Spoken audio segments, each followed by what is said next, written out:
Good day. Today is the 8th already of July 2021. I hope it's nice where you're at. It's very cool where I am, which is 60s cool, you know.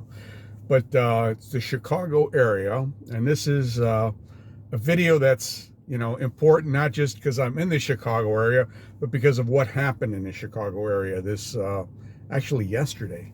You know. 2 ATF agents were shot and wounded. Thankfully, both are expected to recover. Along with them was a Chicago police officer.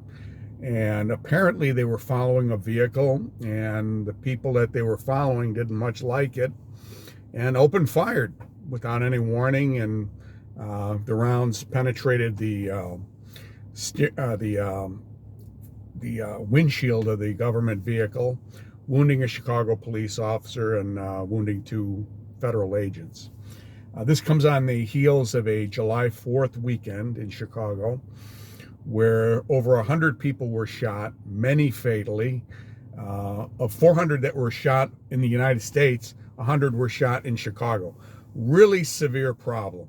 So I'm going to put a short video on that, and then I'm going to comment on it. Chicago tonight, 2 federal agents and a police officer shot and wounded in an unmarked car. Late today, Chicago's mayor face-to-face with President Biden amid those growing pleas for help. ABC's Alex Perez in Chicago. A chaotic scene in Chicago, authorities scrambling after 3 officers were shot. We need an ambulance. We got 3 PO shots. Get some ambulances over here. The frantic scene playing out in the early morning hours. 2 ATF agents and 1 Chicago police officer working undercover in an unmarked vehicle when they came under fire. At 5:50 a.m. this morning, officers were fired upon from the street towards the on-ramp while they were in their car.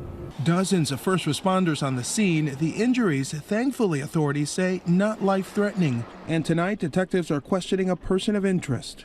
According to the city's top cop, 36 Chicago police officers have been shot or shot at this year already. This is a very challenging time to be in law enforcement, but they are rising to the challenge, doing all they can. This morning's shooting comes on the heels of a violent 4th of July weekend in Chicago. More than 100 people shot, at least 18 killed.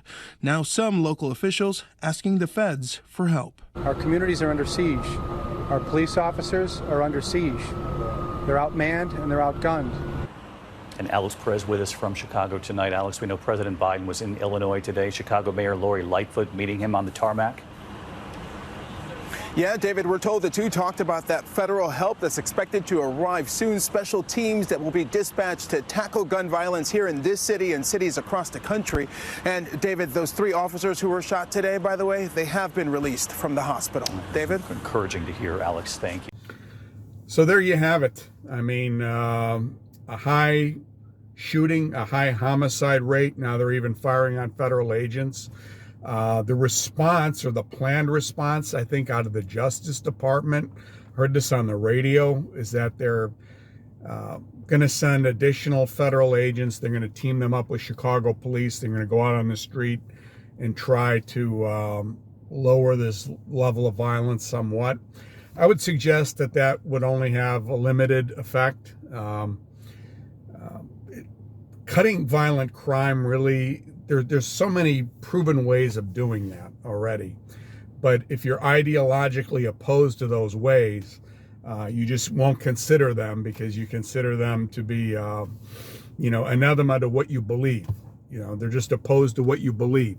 You know, you just think that it's inherently discriminatory to engage in those kind of law enforcement activities which target violent criminals, you know, which follow violent criminals, which involve stopping and frisking violent criminals. And when they have their guns, you punish them, you know, to the full extent of the law. If you don't do those things, that requires enforcement work. That also requires prosecutorial work. And the current prosecutor in Cook County does not want to do those things. So I would suggest that, you know, certainly there are things that they can do. You know, once... people who are stopped by a federal task force, they go through the U.S. attorney, not the state attorney. Again, you can go through police arrest records or state prosecution records and file federal charges, and that is not double jeopardy.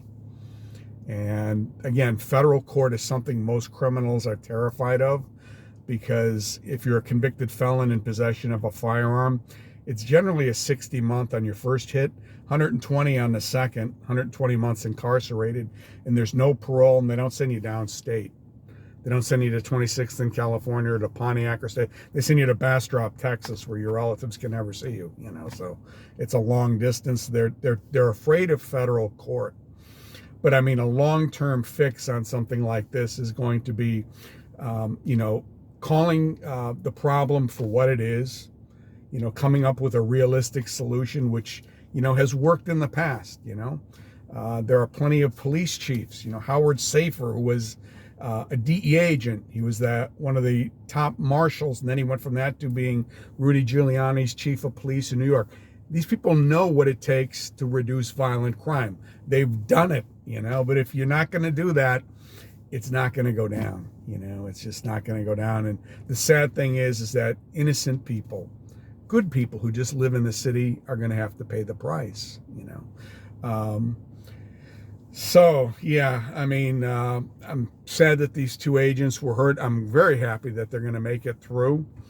But again, anyone who shoots at an agent, that was a death sentence at one time. I can think of a case that I was involved in. Every DEA agent on the East Coast was involved in it. This was in 1991. One of our agents, a man named Everett Hatcher, was shot and killed. And they actually didn't know he was a federal agent.